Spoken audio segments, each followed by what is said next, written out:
Hi everyone and welcome to Disc Golf Valley Tips and Tricks, and today we're going to be taking a look at Windswept Fields. This is a great course for you to practice your skill and develop your skill on how to deal with strong winds as you play Disc Golf Valley. And so first of all, let's go to the practice mode and find our course. Windswept Fields. And I think almost every hole on this course is going to give you a minimum of 3-speed winds. And so here's a good opportunity for you to learn how each of these discs are going to be affected by strong winds. Because occasionally, even in all of the other courses, you're going to run up against 3- and 4-speed winds. Not as often as this particular course, but they are going to show up, and they are going to affect the flight of your disc. And so it's good to know how to compensate, especially as you're trying for those throw-ins to the basket. All right, on this first hole, the disc to use is our 10-speed PD. And for this hole, what I like to do is check out whatever direction the wind is going, and then just switch my throw to the opposite direction. And the direction of the throw is going to have more power than the 3 wind. So in this case, I'll put my pointer just left of the basket, because I know that disc is going to swing around to the right based on the forehand throw. And then we can just pull it straight back, and that should bring it in fairly close to the basket.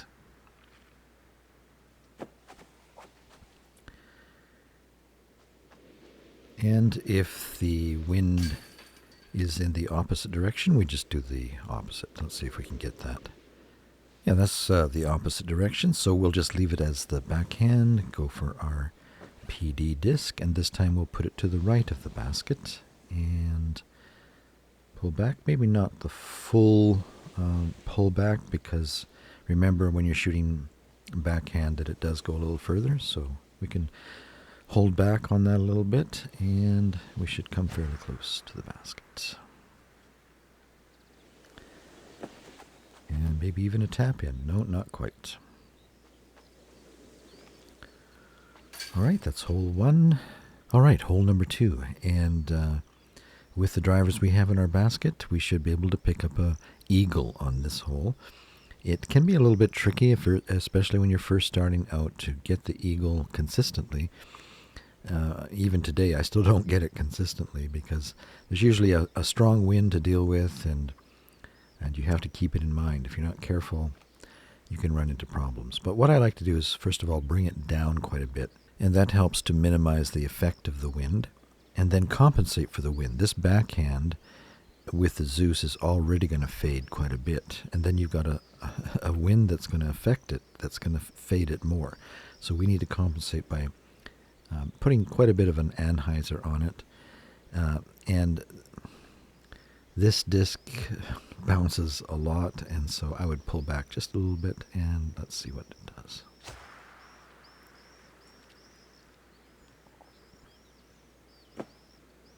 Yeah, that brings us in pretty good. In fact, we could almost toss this, but the thing is, this Luna, I've found even when you're putting with it, it can fade. I've never had a putter that fades before. I'm thinking of swapping that Luna out with something else. But we still got the eagle. Let's play it one more time. And we notice we've got a stronger wind this time, so we might compensate even a bit more. And remember, don't bring it all the way back. Sometimes you can even ace this hole if you get it just right with a bounce. And that's always a lot of fun. All right, there you go. How to get an eagle on hole number 2. All right, hole number 3. And this is actually another hole that you can eagle. It's a par 4, and it's only 159 meters. So you would think, hey, you should be able to eagle this pretty easy. And if you have the right discs in your bag, it is a pretty easy eagle. A little harder than hole 2, but quite doable. With the right discs, you can get this most of the time. However, with the discs that we have in our bag right now, it's going to be a challenge. The Zeus is just way too much. I probably wouldn't even recommend you try it. It's just going to go out of bounds. And our 10 speed is probably not going to get us far enough to the basket in order to get the eagle. So what we're really left with is the 12 speed, the recoil. The problem with this disc is that I think it's quite light because it is really affected by the wind. And working with 4 strong winds, this is going to have a tendency to fly away on you. But we can give it a try here. The other problem with this hole is that the little pond you see there seems to have a magnetic attraction to discs, especially these light discs.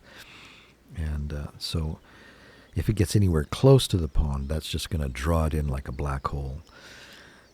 And so we need to be careful to try and avoid that pond, but still come back around. I think I'll do what's a forehand. That gives us actually a little bit more control and kind of compensates for the direction of that wind.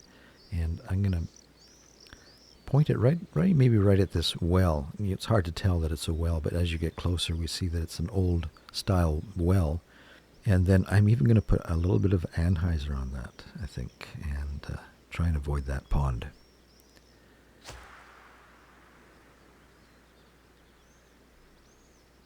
Yeah, that's kind of what we're looking for. In fact, it's perfect. It might even be a park. That's what we call it, a park, when it comes up with that little button that says tap in. That's a park, and so it doesn't get any better than that. But we better play it again because it doesn't always work out quite so well. Let's go for our recoil again, and let's go to forehand again, and I think bring it over just a little bit more this time. And that's going to end up pretty good, I think. Should still be able to come back from that. Ooh, that was close.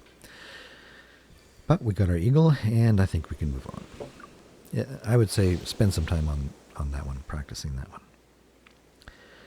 And on this hole, I think the disc of choice again will be the 12 speed. We're really making use of this 12 speed on this course. The recoil, the trusty recoil. I think you could just, in this wind condition, just pull straight back with it centered up like that, and it should come around.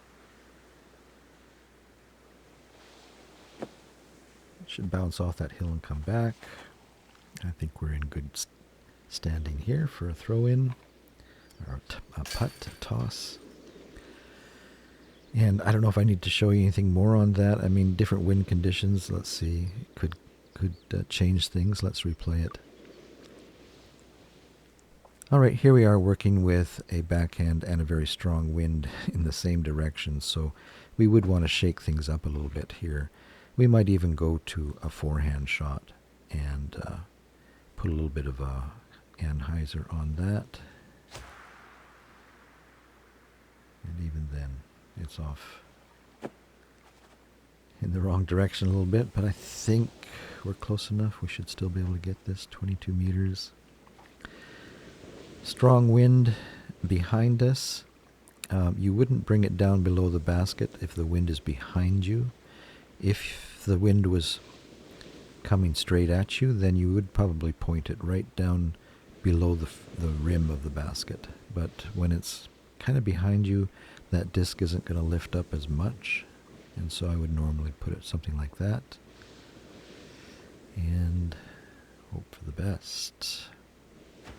Whoa, it didn't turn as much as I would like.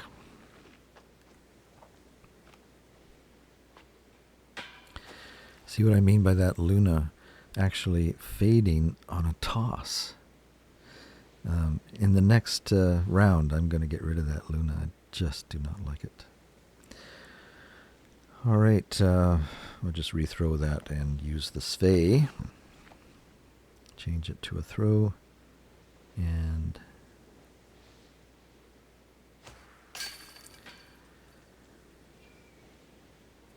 we don't like the bogeys. Let's do it one more time.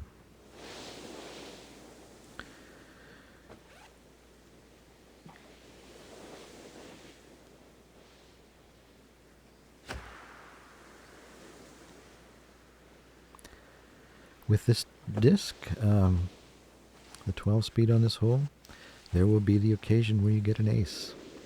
You just get a lucky bounce and in it goes.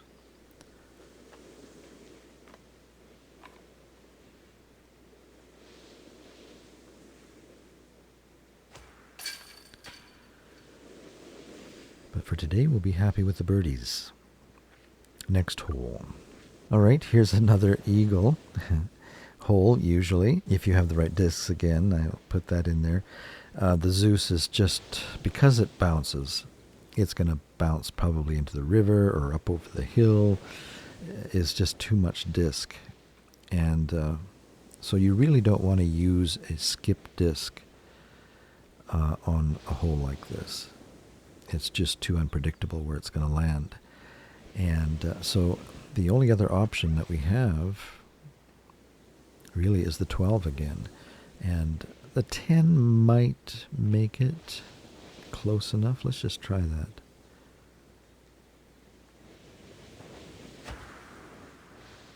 No, I wouldn't be comfortable working with that. So we're stuck with this 12 speed. And again, because it's affected by the wind so much, it's going to be challenging as well. With this wind, we'll put a little hyzer on it. Oh, that's not too bad.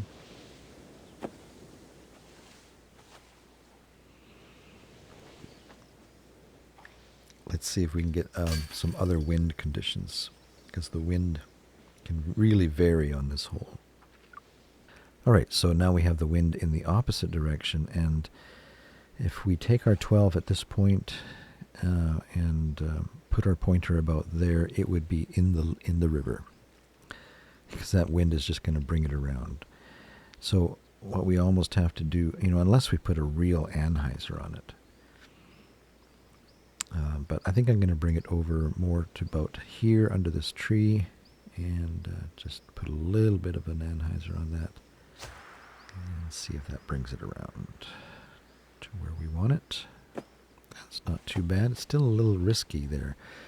Now, I don't know if I've ever mentioned this, but you can use the 5-speed as a putter, and it works just fine. You don't have to use the Luna.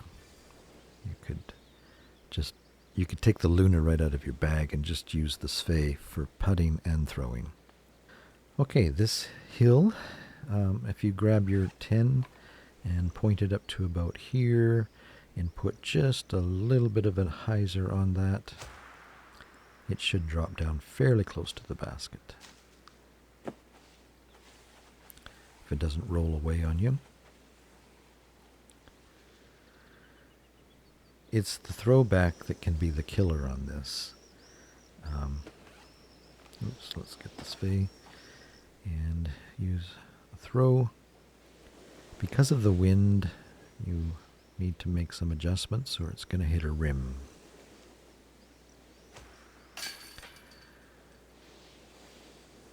We better do that a couple times here.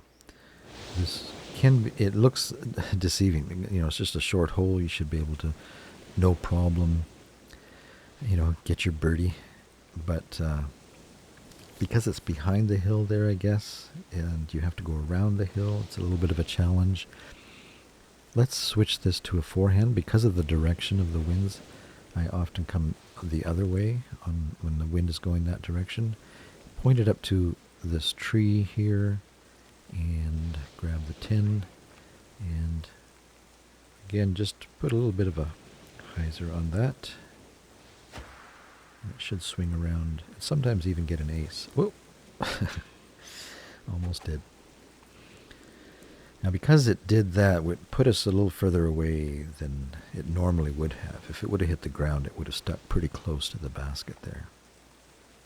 Now here, because the wind is coming right at us, a 4-speed, I find that if you just point it to the rim, it's still going to either go over the basket or hit the top rim.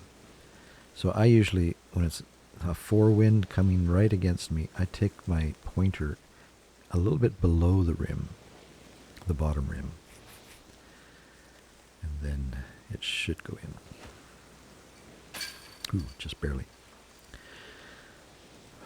All right, well, I'll let you play with that one. I would recommend you spend some time on that one before you go for your 3 stars. And this one's kind of the same. There's a mando there, which means you have to go to the right-hand side of that little red arrow. You can't sneak around the back. So this is a backhand shot. The 10 would be the disc of choice based on the ones we have in our bag. Check out the wind. And probably in this wind, we just put a little bit of a hyzer on it and have it boomerang back. And that puts us in a good spot for a toss in. I'll let you practice with that one too. It deserves some time. All right, hole number 8, and this hole again can be a little bit deceptive. Looks like it should be an easy shot, but with these wind conditions and the pond just before the basket, you can run into some troubles. And the 7-speed is just a little bit too much. It takes you beyond the basket more than I would like. Let's just do that. And maybe if we held up a little bit, it would work. Put a little anhyzer on that. And that's not too bad. I should be able to come back from that fairly easy.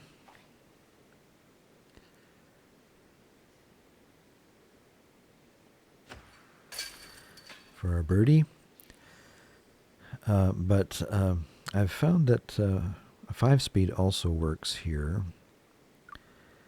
I'm not sure what the Svei will do. Let's see. A 3-speed wind. We might want to position it closer to the tree there and put a little bit of an anhyzer on that and let it come down. And that puts us fairly close to the basket as well. Okay, but I would recommend that you spend some time practicing this one too. This whole course, they're starting to get a little bit harder as we go down the list. I started with Sunshine Glade, and that's a really nice, easy course. But they get harder and harder as you go. So you might have to spend a little bit more time here. Let's go on. This hole, 96 meters. Looks like you'd almost need the 10-speed here, right, in order to get to the basket. But notice that you are up a hill, and so when you're floating downhill, you don't need as much disc. In fact, even the 7 is probably too much here. I usually go with a 5-speed here. Now watch the wind, because if I pointed at the basket right here and pulled it back, it would probably go off into the water here. So because it's a 3-speed wind in that direction, I'll probably put my pointer over here somewhere, but then just pull straight back on the 5, and the wind should carry it over to the basket some. And notice that the 5 makes it. And then it's a pretty easy return. But you might want to play with this one a little bit too. Try out some different discs, but I really do recommend the 5-speed on this. Again, we've got the same wind, so notice how it takes it over there.